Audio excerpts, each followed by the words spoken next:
നമസ്കാരം. മൂവാറ്റുപുഴയിലെ വാർത്തകളും വിശദാംശങ്ങളുമായി ന്യൂസ് സിറ്റി ആരംഭിക്കുന്നു. നോക്കാം ഇന്നത്തെ പ്രധാന തലക്കെട്ടുകൾ. കച്ചേരിത്താഴം പാലത്തിന് സമീപം വീണ്ടും വലിയ ഗർത്തം. School bus അപകടത്തിൽപ്പെട്ടു. തിങ്കളാഴ്ച രാവിലെ 9 ഗർത്തം രൂപപ്പെട്ട് വാഹനം അകപ്പെട്ടത്. അടിയന്തരമായി നടപടി സ്വീകരിക്കുമെന്ന് മാത്യു കുഴൽനാടൻ MLA. കച്ചേരിത്താഴത്ത് ഗർത്തം രൂപപ്പെട്ടു. ഗതാഗതം നിയന്ത്രിക്കാൻ മുന്നിട്ടിറങ്ങി ഓട്ടോറിക്ഷ തൊഴിലാളി MJ ഷാജി. അധികൃതരുടെ ശ്രദ്ധക്കുറവാണ് ഗർത്തം രൂപപ്പെടാൻ കാരണം. പരിശോധന നടത്തണമെന്നും MJ ഷാജി. ഈസ്റ്റ് മാറാടിൽ അന്യസംസ്ഥാന തൊഴിലാളിയെ മരിച്ച നിലയിൽ കണ്ടെത്തി. ബംഗാൾ സ്വദേശി ബാലായി മണ്ഡലാണ് തൂങ്ങി മരിച്ചത്. മൃതദേഹം കണ്ടെത്തിയത് തിങ്കളാഴ്ച രാവിലെ 6 താമസ സ്ഥലത്ത് ജനലിൽ. മൂവാറ്റുപുഴയിലെ ആദ്യ തൂക്കുപാലത്തിന്റെ നിർമ്മാണം ആരംഭിച്ചു. തൊടുപുഴയാറിന് കൊടുകെ പേട്ടയിലേക്ക് നിർമ്മിക്കുന്ന തൂക്കുപാലത്തിന്റെ ഒരു കാലിന്റെ നിർമ്മാണം പൂർത്തിയായി. Muvattupuzha saint Thomas public school central Kerala Sahodaya inter school chess മത്സരം സംഘടിപ്പിച്ചു. 50ഓളം CBSE സ്കൂളുകൾ മാറ്റിവെച്ചു. Koothattukulam Marygiri public school overall ചാമ്പ്യന്മാരായി.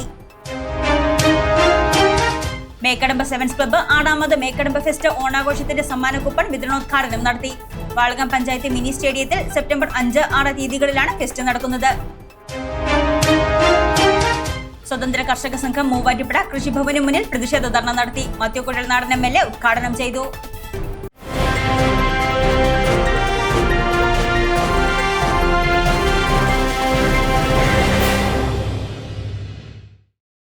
വാർത്തകൾ വിശദമായി.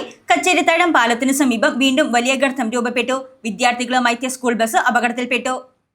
കച്ചേരിത്താഴം പാലത്തിന് സമീപം രൂപപ്പെട്ട ഗർത്തത്തിൽ കുട്ടികളുമായി എത്തിയ സ്കൂൾ ബസ് അകപ്പെട്ടു. തിങ്കളാഴ്ച രാവിലെ 9 മൂവാറ്റുപുഴയിലെ സ്വകാര്യ സ്കൂളിന്റെ നിറയെ വിദ്യാർത്ഥികളുമായി എത്തിയ വാഹനം ഗർത്തത്തിലകപ്പെട്ടത്. സ്കൂൾ ബസിന്റെ മുൻപിലെ ഒരു ടയർ പകുതിയോളം ഗർത്തത്തിൽ താഴ്ന്ന് വാഹനത്തിന്റെ മുൻഭാഗം റോഡിൽ ഇടിച്ചാണ് നിന്നത്. വിദ്യാർത്ഥികൾ പരിക്കുകളേൽക്കാതെ രക്ഷപ്പെട്ടു. 3 മീറ്ററോളം താഴ്ചയിലാണ് ഗർത്തം രൂപപ്പെട്ടിരിക്കുന്നത്. 1.5 വർഷങ്ങൾക്ക് മുൻപ് സമാനമായ രീതിയിൽ ഗർത്തം രൂപപ്പെട്ട സ്ഥലത്ത് തന്നെയാണ് വീണ്ടും വലിയ ഗർത്തം രൂപപ്പെട്ടത്. കച്ചേരിത്താഴം പുതിയ പാലത്തിലേക്ക് പ്രവേശിക്കുന്ന ഭാഗത്ത് വ്യാപാര സമുച്ചയത്തിന്റെ മുന്നിലാണ് വലിയ അപകട ഭീഷണിയാകുന്ന ഗർത്തം രൂപപ്പെട്ടത്. അന്ന് വിദഗ്ധ സംഘം പരിശോധനകൾ നടത്തുകയും ആ ഭാഗം ബലപ്പെടുത്തിയെന്നുമാണ് അവകാശപ്പെട്ടത്. നിർമ്മാണ പ്രവർത്തനങ്ങളിലെ അപാകതയാണ് റോഡിൽ വീണ്ടും ഗർത്തം രൂപപ്പെടാൻ കാരണം. പാലവും റോഡും തമ്മിൽ ബന്ധിപ്പിക്കുന്ന ഭാഗത്താണ് ഗർത്തം രൂപപ്പെട്ടതെന്നത് ആശങ്ക വർദ്ധിപ്പിക്കുന്നു. പാലത്തിനും റോഡിനും അടിയിലേക്ക് ഇറങ്ങിപ്പോകാവുന്ന വിധത്തിലുള്ള ഗർത്തത്തിന് 8 അടിയോളം വിസ്തൃതിയുണ്ട്. ഗർത്തത്തിന് മുകളിൽ അവശേഷിക്കുന്ന ടാർ ചെയ്ത ഭാഗവും ഏത് നിമിഷവും ഇടിഞ്ഞു വീഴാവുന്ന അവസ്ഥയിലാണ്. നാട്ടുകാർ വിവരം അറിയിച്ചതിനെ തുടർന്ന് മൂവാറ്റുപുഴ പോലീസ് സ്ഥലത്തെത്തി. അപകട സാധ്യതാ ബോർഡുകളും റിബണും സ്ഥാപിച്ച് പോലീസ് റോഡിലൂടെയുള്ള ഗതാഗതം നിയന്ത്രിച്ചു. ഗതാഗതം രൂപപ്പെട്ടതിനെ തുടർന്ന് മാത്യു കുഴൽനാടൻ MLAയുടെ നേതൃത്വത്തിലുള്ള സംഘം സ്ഥലം സന്ദർശിച്ചു. KRFB, PWD ഉന്നത ഉദ്യോഗസ്ഥരെ വിവരം അറിയിച്ചിട്ടുണ്ടെന്നും സംഘം സ്ഥലത്തെത്തി പരിശോധന നടത്തുമെന്നും അടിയന്തര നടപടി സ്വീകരിക്കുമെന്നും മാത്യു കുഴൽനാടൻ MLA പറഞ്ഞു. നമ്മൾ ഈ ഉന്നത ഉദ്യോഗസ്ഥരെല്ലാം വരുത്തി പരിശോധിച്ച് അന്നത് പരിഹരിച്ചിരുന്നതാണ്. സമാനമായ നിലയിൽ അതേ സ്ഥലത്ത് ഏകദേശം അതേ സ്പോട്ടിൽ തന്നെയാണ് വീണ്ടും ഇപ്പോൾ ഈ ഗർത്തം രൂപപ്പെട്ടിട്ടുള്ളത്. ഞാൻ PWDയുടെ ഉന്നത ഉദ്യോഗസ്ഥരെ അറിയിച്ചിട്ടുണ്ട്. KRFBയുടെ ഉദ്യോഗസ്ഥരെല്ലാം വരുന്നുണ്ട്. അവർ പ്രോപ്പർ ഇൻസ്പെക്ഷൻ നടത്തി എന്താണ് ഇതിൻ്റെ ഒരു പരിഹാരം. ഒരുപക്ഷെ അന്ന് നമ്മൾ കണ്ടതെന്ന് വെച്ചാൽ പഴയ ഒരു ഓവുചാല് ഉണ്ടെന്നും അതിലൂടെ മണ്ണ് ഒലിച്ചു പോകുന്നതുകൊണ്ടാണ് എന്നാണ് അന്നത്തെ റിപ്പോർട്ടിൻ്റെ ഓർമ്മയിൽ. പക്ഷേ ആ പഴയ റിപ്പോർട്ട് അടക്കം എടുത്ത് ഇപ്പോഴത്തെ രൂപപ്പെട്ടിട്ടുള്ള ഗർത്തത്തിൻ്റെ മറ്റ് കാര്യങ്ങൾ പരിശോധിച്ച് അടിയന്തര നടപടികൾ സ്വീകരിക്കും. തീർച്ചയായിട്ടും മറ്റ് അപകടമൊന്നും ഇതുവരെ ഉണ്ടായിട്ടില്ല. ഒരു സ്കൂൾ ബസ്സാണ് ആദ്യം അതിൻ്റെ ഒരു വീല് ഗർത്തത്തിൽ പോയത്. അതിനുശേഷം പെട്ടെന്ന് പിന്നെ വണ്ടികളൊന്നും വരാത്ത രീതിയിൽ അത് സേഫ് ഗാർഡ് ചെയ്ത് നിർത്തിയിട്ടുണ്ട്. പക്ഷെ അതുകൊണ്ടായില്ല. കാരണം ഇനിയും ഇത് മഴ പെയ്താൽ അല്ലെങ്കിൽ എന്തെങ്കിലും സംഭവിച്ചാൽ ഗർത്തം വലുതാകുമോ എന്നുള്ളൊരു ഭയമുണ്ട്.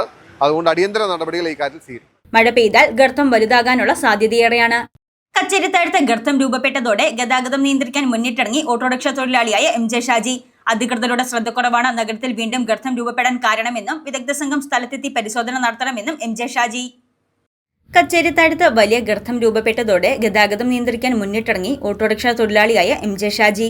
തിങ്കളാഴ്ച രാവിലെ 9 പാലത്തിന് സമീപം ഗർത്തം രൂപപ്പെട്ട് സ്കൂൾ ബസ് അകപ്പെട്ടതോടെയാണ് നഗരത്തിൽ ഗതാഗത കുരുക്ക് അനുഭവപ്പെട്ടത്. തുടർന്ന് സ്ഥലത്തെത്തിയ MJ ഷാജി സ്വയം ഗതാഗത നിയന്ത്രണം ഏറ്റെടുക്കുകയായിരുന്നു. സ്കൂൾ ബസിന്റെ മുൻഭാഗത്തെ ഒരു ടയർ പകുതിയോളം ഗർത്തത്തിൽ താഴ്ന്ന് വാഹനത്തിന്റെ മുൻഭാഗം റോഡിൽ ഇടിച്ചാണ് നിന്നത്. അധികൃതരുടെ ശ്രദ്ധക്കുറവാണ് നഗരത്തിൽ വീണ്ടും ഗർത്തം രൂപപ്പെടാൻ കാരണമെന്നും വിദഗ്ധ സംഘം സ്ഥലത്തെത്തി പരിശോധന നടത്തണമെന്നും MJ ഷാജി പറഞ്ഞു. അന്ന് പരിശോധിച്ച് ഇത് ഉറപ്പ് നൽകിയതാണ് ജനങ്ങൾക്ക്.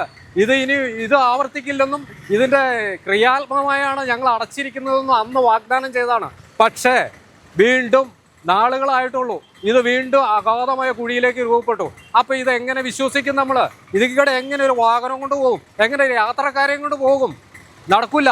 ഇത് ഭാഗ്യം കൊണ്ട് മാത്രമാണ് ആൾ അടിയിൽ പോയി അങ്ങ് ഗർത്തത്തിലേക്ക് പോകാതിരുന്നത്. ഇത് വളരെ വളരെ ശോചനീയമായ അവസ്ഥയാണ്. വളരെ നിരുത്സാഹമായ ഒരു പ്രവർത്തനമാണ് നടന്നുകൊണ്ടിരിക്കുന്നത്. അധികാരികളുടെ ഭാഗത്തുനിന്ന് വളരെ വീഴ്ചയാണ് എന്ന കാര്യത്തിൽ അടിയുറച്ച് ഞാൻ പറയുന്നു. ഇത് വളരെ അപാകതയാണ്. അവർ അത് ശരിയായ രീതിയിലല്ല നടത്തിയിരിക്കുന്നത്. 3 മീറ്ററോളം താഴ്ചയിലാണ് നഗര റോഡിൽ ഗർത്തം രൂപപ്പെട്ടിരിക്കുന്നത്. 1.5 വർഷങ്ങൾക്ക് മുൻപ് സമാനമായ രീതിയിൽ ഗർത്തം രൂപപ്പെട്ട സ്ഥലത്ത് തന്നെയാണ് വീണ്ടും വലിയ ഗർത്തം രൂപപ്പെട്ടത്. നേത്ര സംരക്ഷണത്തിന് നമ്മുടെ അഹല്യ ഫൗണ്ടേഷൻ ഐ ഹോസ്പിറ്റൽ, കേരളത്തിൽ എല്ലായിടത്തും. ഈസ്റ്റ്മാറാടിയിൽ അന്യസംസ്ഥാന തൊഴിലാളിയെ മരിച്ച നിലയിൽ കണ്ടെത്തി. ബംഗാൾ സ്വദേശി ബാലായി മണ്ഡലിനെയാണ് താമസ സ്ഥലത്തെ ജനലിൽ തൂങ്ങി മരിച്ച നിലയിൽ കണ്ടെത്തിയത്. ഈസ്റ്റ്മാറാടിയിൽ അന്യസംസ്ഥാന തൊഴിലാളിയെ മരിച്ച നിലയിൽ കണ്ടെത്തി. ബംഗാൾ സ്വദേശി ബാലായി മണ്ഡലിനെയാണ് തിങ്കളാഴ്ച രാവിലെ 6 ഈസ്റ്റ്മാറാടി ഹൈസ്കൂളിന് സമീപമുള്ള താമസ സ്ഥലത്തെ ജനലിൽ തൂങ്ങി മരിച്ച നിലയിൽ കണ്ടെത്തിയത്. നിർമ്മാണ തൊഴിലാളിയായ ബാലായി മണ്ഡൽ ഭാര്യയോടൊപ്പമാണ് താമസിച്ചിരുന്നതെങ്കിലും ഇപ്പോൾ തനിച്ചാണ് താമസിച്ചു വന്നിരുന്നത്. അന്യസംസ്ഥാന തൊഴിലാളിയായ സമീർ മണ്ഡലാണ് ബാലായിയെ തൂങ്ങി മരിച്ച നിലയിൽ കണ്ടെത്തിയത്.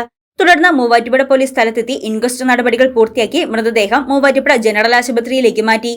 മൂവാറ്റുപുഴയിലെ ആദ്യ തൂക്കുപാലത്തിന്റെ നിർമ്മാണം ആരംഭിച്ചു. ഡ്രീംലാൻഡ് പാർക്കിൽ നിന്നും തൊടുപുഴയാറിന് കുറുകെ പേട്ടയിലേക്ക് നിർമ്മിക്കുന്ന തൂക്കുപാലത്തിന്റെ ഒരു കാലിന്റെ നിർമ്മാണം പൂർത്തിയായി. മൂവാറ്റുപുഴ പുഴയോര ടൂറിസം പദ്ധതിയുടെ ഭാഗമായി നഗരത്തിൽ നിർമ്മിക്കുന്ന തൂക്കുപാലത്തിന്റെ നിർമ്മാണം ആരംഭിച്ചു. നഗരത്തിലെ ഡ്രീംലാൻഡ് പാർക്കിൽ നിന്ന് തൊടുപുഴയാറിന് കുറുകെ പേട്ടയിലേക്ക് നിർമ്മിക്കുന്ന തൂക്കുപാലത്തിന്റെ ഒരു കാലിന്റെ നിർമ്മാണം പൂർത്തിയായി. 2 തൂണുകളാണ് തൂക്കുപാലത്തിനുണ്ടാവുക. കേന്ദ്ര സർക്കാരിന്റെ അമൃതം പദ്ധതിയിൽ ഉൾപ്പെടുത്തി അനുവദിച്ച 5 കോടി രൂപ ഉപയോഗിച്ചാണ് തൂക്കുപാലം നിർമ്മിക്കുന്നത്. 2 ഘട്ടങ്ങളിലായി 13 കോടി രൂപയുടെ പുഴയോര വിനോദസഞ്ചാര പദ്ധതിയാണ് നഗരസഭ വിഭാവനം ചെയ്തിരിക്കുന്നത്. ആദ്യഘട്ടമായാണ് തൂക്കുപാലം നിർമ്മിക്കുന്നത്. കച്ചേരിത്താഴം വരെ പുഴയോര നടപ്പാതയും നിർമ്മിക്കും. 2ാം ഘട്ടത്തിൽ watch tower, museum, cafeteria, boat jetty, ജലയാത്ര നടത്തുന്നതിനുള്ള സോളാർ ബോട്ട് എന്നിവയും ഒരുക്കും. 4.5 ഏക്കർ വരുന്ന ഡ്രീംലാൻഡ് പാർക്കിലെ പാടക്കെട്ടുകളും മുളങ്കാടുകളും കുന്നുകളും നിലനിർത്തിയാണ് പാർക്ക് നിർമ്മിക്കുന്നത്.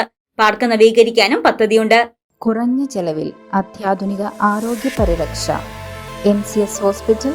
V take care of your health. Muvattupuzha saint Thomas public സ്കൂളിൽ central Kerala Sahodaya inter school chess മത്സരം സംഘടിപ്പിച്ചു. 50ഓളം CBSE സ്കൂളുകൾ മാറ്റിവെച്ച ചാമ്പ്യൻഷിപ്പിൽ Koothattukulam Marygiri public school overall ചാമ്പ്യന്മാരായി. മൂവാറ്റുപുഴ സെന്റ് തോമസ് പബ്ലിക് സ്കൂളിൽ central Kerala Sahodaya inter school chess മത്സരം ചെക്ക്മേറ്റ് ചാമ്പ്യൻഷിപ്പ് 2025 സംഘടിപ്പിച്ചു. മൂവാറ്റുപുഴ ജില്ലാ കോടതി ജഡ്ജി ഹരികുമാർ KN മത്സരം ഉദ്ഘാടനം ചെയ്തു. സെൻട്രൽ കേരള സഹോദയയിലെ 50ഓളം CBSE സ്കൂളുകളിൽ നിന്നായി 700ഓളം വിദ്യാർത്ഥികൾ ചാമ്പ്യൻഷിപ്പിൽ മാറ്റുരച്ചു.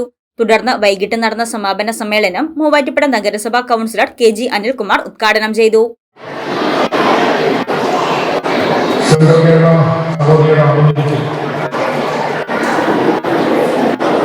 രണ്ടാമത് വേദിയാണ് മൂവാറ്റുപുഴ സ്റ്റേഡിയത്തിൽ വളരെ പ്രാക്ടിക്കലായിട്ടാണ് ഒരു വേള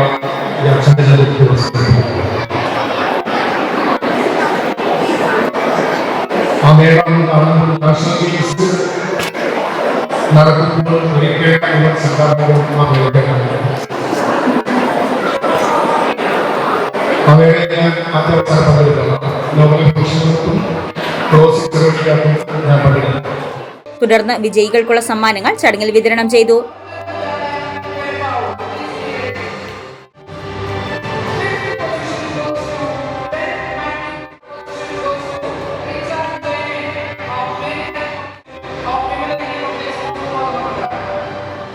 Koothattukulam Marygiri public school overall ചാമ്പ്യന്മാരായി.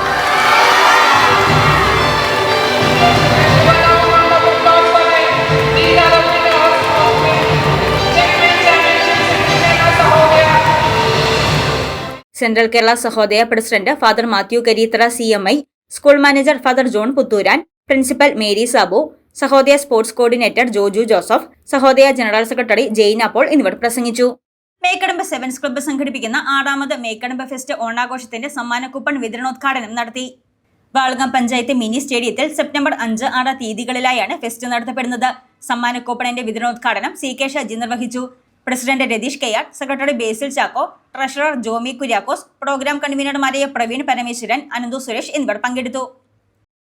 കേന്ദ്ര സംസ്ഥാന സർക്കാരുകളുടെ കർഷക വിരുദ്ധ നടപടികൾക്കെതിരെ വന്യമൃഗങ്ങളിൽ നിന്ന് സംരക്ഷണം ആവശ്യപ്പെട്ട് സംസ്ഥാനത്തെ കൃഷിഭവനുകൾക്ക് മുന്നിൽ സ്വതന്ത്ര കർഷക സംഘം പ്രതിഷേധ ധർണ നടത്തി. മൂവാറ്റുപുഴ കൃഷിഭവന് മുന്നിൽ നടത്തിയ ധർണ മാത്യു കുഴൽനാടൻ MLA ഉദ്ഘാടനം ചെയ്തു. കർഷക സംഘം നിയോജക മണ്ഡലം പ്രസിഡന്റ് അലി പായപ്ര അധ്യക്ഷത വഹിച്ചു. അച്ചയൻസ് ഗോൾഡ് 20 വർഷത്തെ പാരമ്പര്യം, 26 ഷോറൂമുകൾ. കോൾ 8590046916. ന്യൂസ് 8 പൂർണ്ണമാകുന്നു. നമസ്കാരം.